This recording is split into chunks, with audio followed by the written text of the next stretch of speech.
नमो नमो मित्रों, मैं आपका स्वागत करना चाहता हूँ आज के इस व्याख्यान में। और हमने पहले संज्ञा प्रकरण ख़त्म किया है दिल्ली यूनिवर्सिटी सेमेस्टर 5 के लिए लघु सिद्धांत कौमुदी का। और उसके बाद अब हम संधि के इम्पोर्टेंट प्रश्न और टॉपिक्स पर बात कर रहे हैं। तो उसमें जो सबसे इम्पोर्टेंट है वो यड़ संधि है, जिससे शुद्धि उपास्य मध्यभरी इत्यादि की सिद्धियों पर क्वेश्चन आ जाते हैं। तो हमने कल पहले पार्ट में, अगर आप पहला पार्ट नहीं देखें तो इसको मत देखिए, बिना पहले पार्ट के ये समझ में नहीं आने वाला है। पहले पार्ट में हमने 3 सूत्रों पर चर्चा कर ली थी, इको यड़चि, तस्मिन् नीति निर्दिष्टे पूर्वस्य और अनचि च। अब बचे हुए सूत्रों पर हम इस वीडियो में डिस्कस करेंगे। तो हमारा अगला सूत्र है झलाम झस झसी। जैसा कि मैंने पहले बताया है, मेरा लिखने का जो तरीका है आप लोग देख लें। पहले आपने लिखा झलाम झस झसी विधि सूत्र, कौन सा सूत्र है। उसके बाद इसका पदच्छेद करना आवश्यक है। पदच्छेद में आप करेंगे झल षष्ठी विभक्ति एक वचन का रूप है, और जश प्रथमा विभक्ति एक वचन का रूप है, और झस सप्तमी विभक्ति एक वचन का रूप है। तो ये सब चीज़ आपको पता होनी चाहिए। झल षष्ठी विभक्ति का है, जश प्रथमा विभक्ति और जसी सप्तमी विभक्ति। इस तरह से आप लिखेंगे तो आपको मार्क्स मिलेंगे। अब इसका जो वृत्ति है वो है स्पष्टम इति पूर्वस्य धकारस्य दकारा। अब इसका अर्थ क्या है? इसका अर्थ समझने के लिए सबसे पहले आपको पता होना चाहिए जो सूत्र में जश, झल और झस आया है उसका अर्थ क्या है। तो झस का मतलब है झस प्रत्याहार। झस प्रत्याहार आप जब महेश्वर सूत्र में देखेंगे तो झस प्रत्याहार आप बना सकते हैं। झावई से लेके स्टार्ट होगा और हर्ष तक जाएगा, हर्ष के शाह तक। तो झस प्रत्याहार में इतने सारे वर्ण आते हैं, और झस प्रत्याहार में जब गढ़ दश वहाँ से जस बनता है, और झल प्रत्याहार फिर जा से लेके पूरे शशा हल तक। तो ये आपके प्रत्याहार हैं। तो ये झल झस झस है क्या? बहुत लोग इसी में कन्फ्यूज रहते हैं। इसका मतलब होता है प्रत्याहार। अब ये सूत्र कहता क्या है? ये सूत्र कहता है कि झल प्रत्याहार वर्णों के स्थान पर यदि उसके बाद यदि जस हो तो उनको झल हो जाता है। क्या हो जाता है? झल हो जाता है। ये कहता है। कहने का अर्थ ये है कि कोई झल प्रत्याहार वर्ण होगा, उसके बाद झस प्रत्याहार वर्ण होगा, तो झल के स्थान पर झस हो जाएगा। अब इसको मैं थोड़ा सा यहाँ लिख के बताऊंगा।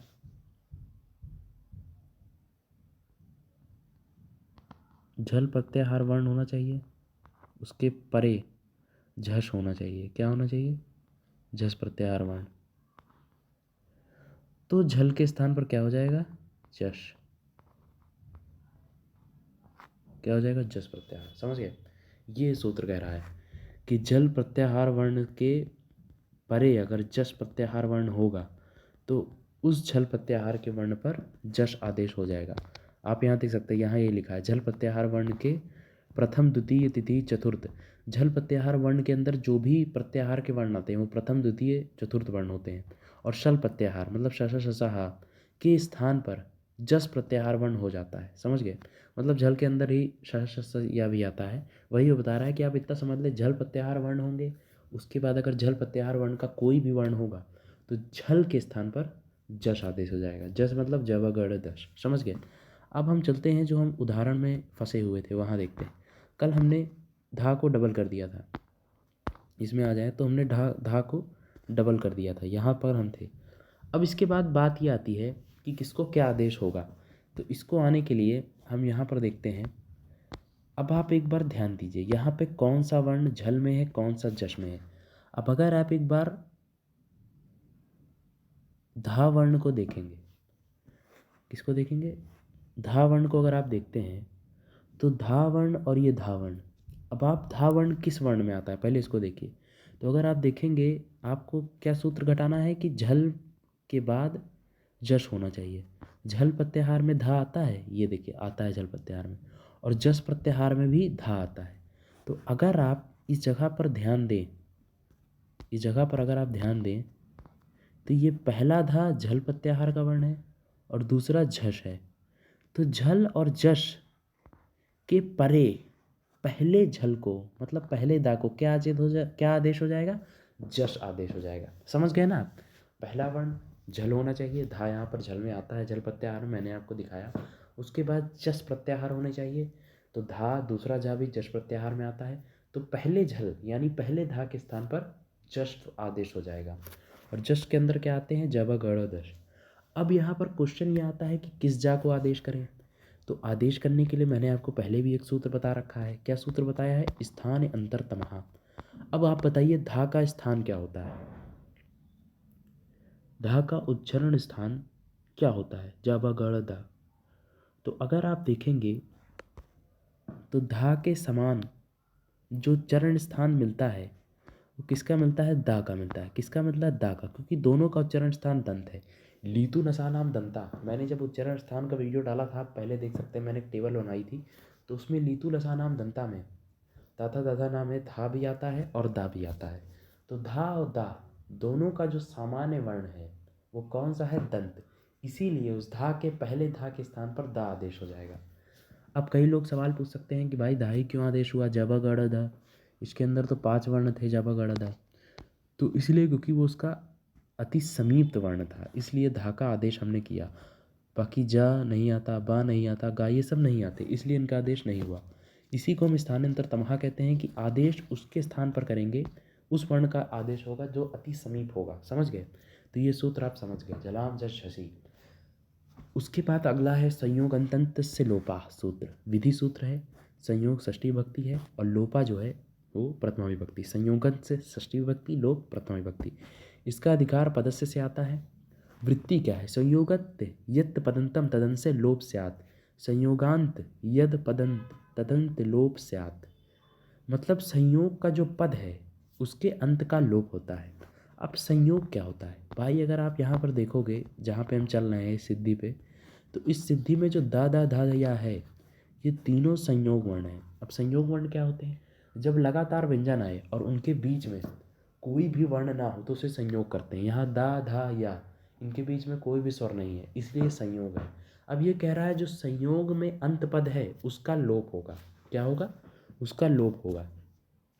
लेकिन अब यहाँ किसका लोप करें, ये चीज़ इसने नहीं बताई। तो लोप प्रश्न उठता है कि किस वर्ण का लोप करें। यहाँ तो संयोग अंत पद में लगातार तीनों वर्ण ही जुड़े हुए हैं, तो किसका लोप होगा? तो ये लोप की प्रॉब्लम खत्म करने के लिए हमारा सूत्र आता है अलो अंतस्या। अलो अंतस्य क्या कहता है? अल षष्ठी भक्ति एक वचन, अंतस्य भी षष्ठी भक्ति एक वचन। षष्ठी निर्देशतान स्याल आदेशात, मतलब जो षष्ठी से निर्दिष्ट है उस वर्ण का लोप हो जाएगा। अब षष्ठी से निर्दिष्ट क्या होगा? वो अंतिम अल के स्थान पर आदेश होता है। अब देखिए समझते हैं, एक मिनट, तो आगे चलते हैं। कुछ नहीं, एक लोग आ गए थे इसलिए थोड़ा टाइम लग गया, तो यहाँ पर क्षमा चाहता हूँ कि थोड़ी देर रोकना पड़ा। तो उसके बाद हम देखते हैं षष्ठी से निर्दिष्ट जो अंतिम पद है उसका आदेश होगा। मतलब आप समझ रहे हैं, मतलब कहने का ये है कि षष्ठी से निर्दिष्ट का अर्थ क्या है। अभी आपने जो सूत्र पढ़ा संयोगांतस्य, तो इसमें आपने देखा कि संयोगांतस्य मतलब जो संयोग हो रहा है वो षष्ठी भक्ति से निर्देश है कि नहीं है? संयोगांत षष्ठी भक्ति से निर्देश। तो वो यही कह रहा है कि जो अंतिम अल है उसका आप लोप करेंगे। मतलब जो संयोग हुआ है, संयोग 3 वर्णों का हुआ है ना, उसका जो अंतिम पद है, क्योंकि संयोग षष्ठी भक्ति में है, संयोगांतस्य षष्ठी का पदच्छेद करने पे षष्ठी भक्ति का है, तो इसका जो अंतिम पद है, अंतिम अल क्या है? या, उसका लोप होगा।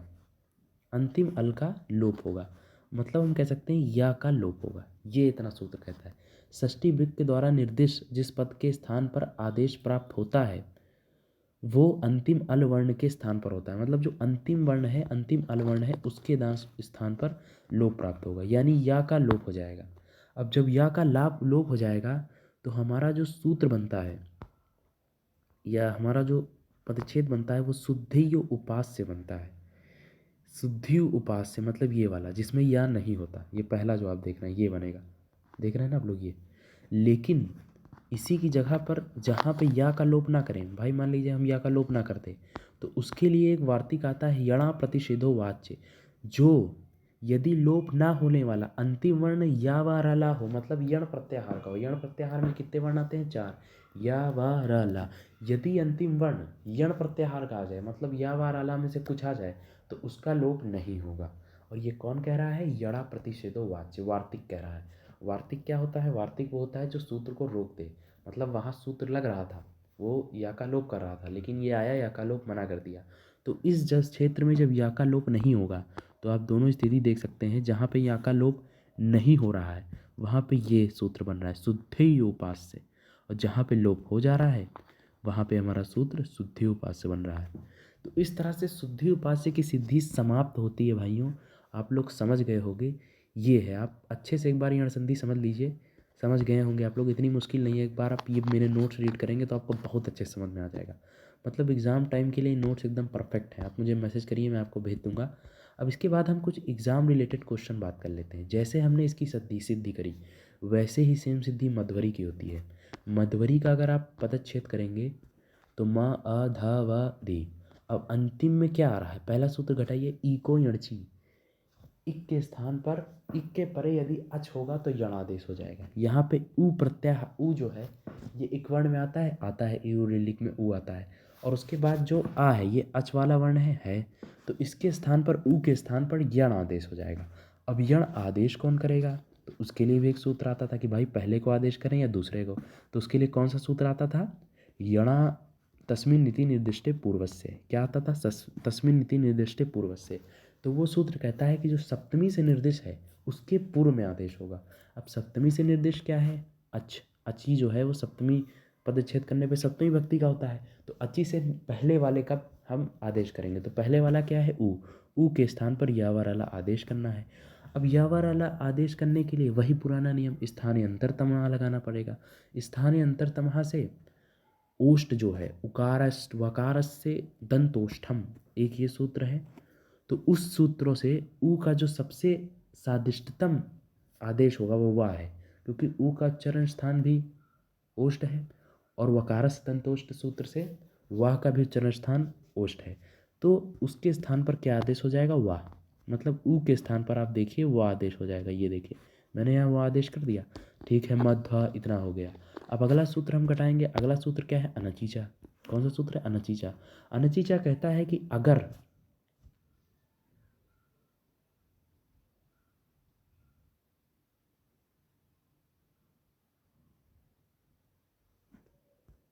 हेलो, आवाज़ आ रही ना, आवाज़ आना मुझे लगता है। हाँ, हम अनचीचा सूत्र की बात कर रहे थे। अनचीचा सकार क्या करता था, धकार को द्वित्य करता था, दकार द्वित्य कर देता था। मतलब अगर किसी यर यर वाले प्रत्याहार से पहले अच हो, और मतलब पहले अच होना चाहिए, उसके बाद यर प्रत्याहार होना चाहिए, पर उसके बाद अच ना हो, तो उस वर्ण का द्वित्व हो जाएगा। तो यहाँ आप देख सकते हैं धा से पहले अच है, ठीक है।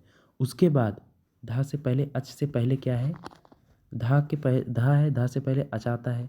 लेकिन उसके बाद व्यंजन वर्ण है, कोई अच नहीं है। मैंने कहा ना पहले अच होना चाहिए, फिर आपका यर वर्ण का प्रत्याहार हो, यर वर्ण हो, यर प्रत्याहार का वर्ण हो, और उसके बाद कोई अच नहीं होना चाहिए, मतलब कोई व्यंजन हो। तो यहाँ पर आदेश होगा किसको, इस यर को द्वित्व आदेश हो जाता था। ये मैं पहले भी समझा चुका हूँ, यहाँ समझा रहा हूँ। समझ में ना आए तो आप इसे पहला वाला वीडियो देखिएगा, उसमें मैंने बहुत अच्छे से समझाया है। तो यहाँ ध्या प्रत्याहार यर में आता था, तो यर से पहले अच था, उसके बाद व्यंजन नहीं था, तो इस धा को द्वित्व कर दिया गया। अब इसी जगह पर एक सूत्र और आया था, झलाम झस झसी। झल के बाद झस हो तो झल प्रत्याहार की जगह पे जश आदेश हो जाएगा। धा झल में आता है, उसके बाद धा भी जसवर्ण का है। जसवर्ण जसवर्ण याद है ना आपको, ये देखिए यहाँ पर झस में धा आता है, और फिर झल में भी धा आता है। तो झल के जस के बाद अगर झल होगा तो हम क्या करेंगे, जस्ट आदेश कर देंगे। और धा का अधिक सादिश्यम आदेश क्या है, दंत। हमने बात करी थी लीतु लसानाम दंता से। उच्चारण स्थान जब गढ़ द, जस्ट आदेश करना है जब गढ़ द। तो जब गढ़ द में सबसे धा की जगह पे दा क्यों आ रहा है, क्योंकि दा जो है वो धा का अधिक सादृश्यतम आदेश है। उच्चारण स्थान दोनों के सामान्य है, धा का उच्चारण स्थान भी दंत है और दा का उच्चारण स्थान भी दंत है। तो यहाँ पर दा आदेश हो गया। इतना आप समझ गए। जैसे आप पहले चल के आए हैं एकदम वैसे, अगर आपको इको एनर्जी का पहला शुद्धि उपास्य की सिद्धि समझ में आ गई तो मध्वरी भी एकदम सेम है, समझ गए होंगे आप। इसके बाद जस्ट यही सब चीज़ें लिखी हुई हैं जो मैंने बताया आपको। अब देखिए जहाँ पर वही यणा प्रतिषेधो वाच्य आ जाएगा। अब इसमें अंतिम वर्ण क्या है, व। एक जगह व का लोप होगा, एक जगह व का लोप नहीं होगा। जहाँ पे व का लोप होगा वहाँ ये होगा, जहाँ पे व का लोप नहीं होगा ये रूप सिद्ध होगा। ये आप पढ़ लीजिएगा, मैं एग्ज़ाम पर्पज़ से बना रहा हूँ, तो इसलिए मैं इंपॉर्टेंट टॉपिक डिस्कस करके PYQ आपको वो करा रहा हूँ। यहाँ पढ़ाने का मेरा उद्देश्य नहीं है डीप में पढ़ाने का। जब कभी मैं डीप में क्लास लूँगा तो बहुत अच्छे से समझाऊँगा, बिल्कुल टेंशन न लें, समझ रहे हैं ना। और इसके बाद एक अगला जो उदाहरण है वो धात्रांश आता है। धात्रांश में अगर आप पदच्छेद करेंगे तो आखिरी में रा आता है। अब रा जो आ रहा है और उसके बाद अच आ रहा है, तो रा एक प्रत्याहार में आता है, ई उ लिक री, री प्रत्याहार यानी एक प्रत्याहार हो गया। उसके बाद अच है, तो जाहिर सी बात है ई के स्थान पर यावाराला आदेश होगा, री के स्थान पर यावाराला आदेश करेंगे। और उससे पहले एक सूत्र आता है तस्मिन् इति निर्दिष्टे पूर्व से, मतलब पूर्व में ही होगा, मतलब री के स्थान पे ही होगा। तो ठीक है, हमने यावाराला में अधिक सादृश्यतम अगर देखें तो रा का उच्चारण स्थान क्या होता है, मूर्धा, ऋतु रसाणाम मूर्धा, और मूर्धा स्थान रा का है, इधर रा का मूर्धा स्थान है, री का मूर्धा स्थान है, मतलब धात्रा रा, इस री के स्थान पर रा आदेश हो जाएगा। देखिए यहाँ पर हमने रा आदेश कर दिया। अब ठीक है, अब अगला सूत्र घटाते हैं। अगला सूत्र है अनचीचा, पहले अच हो बाद में कोई व्यंजन वर्ण ना हो तो उसके स्थान पर द्वित्व हो जाता है। तो यहाँ आप ता देखिए, ता से पहले अच है, उसके बाद अच नहीं है, रा आ गया है, तो जस्ट इस ता का डबल हो जाएगा, ये अनचीचा सूत्र हो गया। इसके बाद झलाम जस झसी सूत्र एक बार चेक करें, तो मेरे हिसाब से इस सूत्र में झलाम जस झसी सूत्र नहीं लगेगा, क्योंकि यहाँ जल और झस की बात नहीं दिख रही है। ता वर्ण जो है वो जल में नहीं आता और ता वर्ण भी झस में नहीं आता है। जब अग झ भाई देखते हैं एक बार चल के, ये देखिए आप यहाँ से देखिए, यहाँ क्या आपको ता वर्ण कहीं दिख रहा है, कहीं नहीं दिख रहा है। झल में ज़रूर दिख रहा है, यहाँ पे आप देखेंगे झल में दिख रहा है लेकिन जश में नहीं दिख रहा है, इसलिए सूत्र नहीं घटेगा। तो भाई ये सूत्र अगर नहीं घटेगा तो हम क्या करेंगे, सिंपल काम करेंगे, हम आदेश नहीं करेंगे। कहाँ गया, हाँ ये रहा, हम आदेश नहीं करेंगे तो अब संयोगांत तस्य लोपा लगेगा, इन तीनों वर्ण का संयोग है और अंतिम वर्ण का संयोग हो जाएगा, यानी रा का एक बार लोप कर देंगे, एक बार लोप नहीं करेंगे। जिस समय लोप करेंगे उस समय सूत्र बनेगा धात्रांश, और जिस समय लोप नहीं करेंगे उस समय सूत्र बनेगा धात्रांश। समझ गए आप लोग, इतना था। इसी तरह लाकृति है, लाकृति में आपको बता दूं, यहाँ आप लोग देख लीजिएगा, इसमें जो है केवल एक ही सूत्र मेरे हिसाब से घटता है। लाकृति में आप देख सकते हैं स्थानांतर तमहा से आदेश हो जाएगा, जलाम जस जसी संयोग अंत, इधर हम कह रहे हैं जलाम जस से लेके आगे के सूत्र इस वर्ण में नहीं लगते हैं, इसको भी एक बार आप लोग देख लीजिएगा। समझ रहे हैं ना। तो इस तरह आपकी यण संधि खत्म होती है। मुझे आप 1 मिनट दीजिए, मैं ज़रा PYQ एक्सट्रैक्ट कर लूँ, 2 मिनट लगेगा, फिर मैं आपको PYQ दिखाता हूँ कैसे क्वेश्चन आते हैं। 2 मिनट। तो भाई मैं ले आया हूँ पेपर, अब इसमें देखते हैं हम किस तरह से इसके क्वेश्चन आए हुए हैं PYQ में। तो आप यहाँ देखिए, ये देखिए आ गया गेम, शुद्धि उपास्य की डायरेक्ट सिद्धि पूछ ली है। ये देखिए शुद्धि उपास्य, निम्नलिखित 3 में से सूत्र पूर्वक उल्लेख संधि कीजिए। तो आपको शुद्धि उपास्य की इतनी बड़ी संधि करनी पड़ेगी, तब जाके आपको 3 नंबर मिलेंगे। समझ रहे हो ना आप, इतने में ही लिखना पड़ेगा, जो मैंने नोट्स दिए हैं इतना ही जाएगा, इससे कम में नहीं जाएगा, क्योंकि लंबी सिद्धि है। तो शुद्धि उपास्य की डायरेक्ट आ गई, और मैं कह रहा हूँ सबसे आसान सिद्धि शुद्धि उपास्य है, और ये हरे एव ये भी धीरे धीरे जैसे संधि में आएंगे आपको मिल जाएंगी, लेकिन मैं जो बता रहा हूँ सबसे आसान मुझे शुद्धि उपास्य ही लगती है। आप इसको ज़रूर करिए। तो ये देखिए PYQ मिल गया, और देखने का प्रयास करते हैं, शायद और मिल जाए 2-4 PYQ। मतलब इससे क्वेश्चन आता ही आता है। इसके जो पहले का PYQ था उसमें मैंने देखा था लाकृति से क्वेश्चन पूछा था, तो सूत्र उल्लेख पूर्वक इससे क्वेश्चन पूछेगा ही पूछेगा। यहाँ और देखते हैं, और तो नहीं दिख रहा है, ये तो समास का है, अब भी भाई जगा ले, तो एक ही क्वेश्चन आया हुआ है, लेकिन फिर भी अगर आप देखेंगे तो ये एक क्वेश्चन आपको 3 नंबर देने वाला है, कभी कभी 2 आ सकता है। ये है, ये तो पुराना सिलेबस है, तो इसमें इस एग्ज़ाम पेपर में आप समझ सकते हो थोड़ा सा, मतलब प्रत्यय के भी क्वेश्चन है, पर अब इस बार प्रत्यय नहीं आएगा, हटा दिया गया है। और यहाँ पर तपरस तत्काल से, ये देखिए एक सूत्र, नहीं नहीं ये नहीं, तो संधि का ही गण का, ओके ओके कोई नहीं, ठीक है। तो इस तरीके से आपको एक क्वेश्चन दिखा है, और भी हम जैसे जैसे सॉल्व कराएंगे आपको दिखाते जाएंगे। अब अगले सूत्र में, अगले वीडियो में मैं आपको यण संधि के बाद वृद्धि संधि गुण संधि पढ़ाऊँगा, उससे भी इंपॉर्टेंट क्वेश्चन डिस्कस होंगे। ज़्यादा नहीं, इसमें भी 3-4 पार्ट में वीडियो बनेगा। असंधि 3 वीडियो में ख़त्म करूँगा, और व्यंजन संधि भी 3-4 वीडियो में ख़त्म करके, फिर विसर्ग तो हो सकता है एक ही वीडियो में ख़त्म हो जाए। तो ख़त्म करके हम इस संधि को ख़त्म करके समास तक भी जाएंगे, समास को इंपॉर्टेंट डिस्कस करेंगे। थैंक यू सो मच जुड़ने के लिए, और भाइयों ऐसे सपोर्ट दिखाते रहो, और नोट्स के लिए आप बिल्कुल मुझसे कांटेक्ट करो, मिलेंगे। Thank you so much.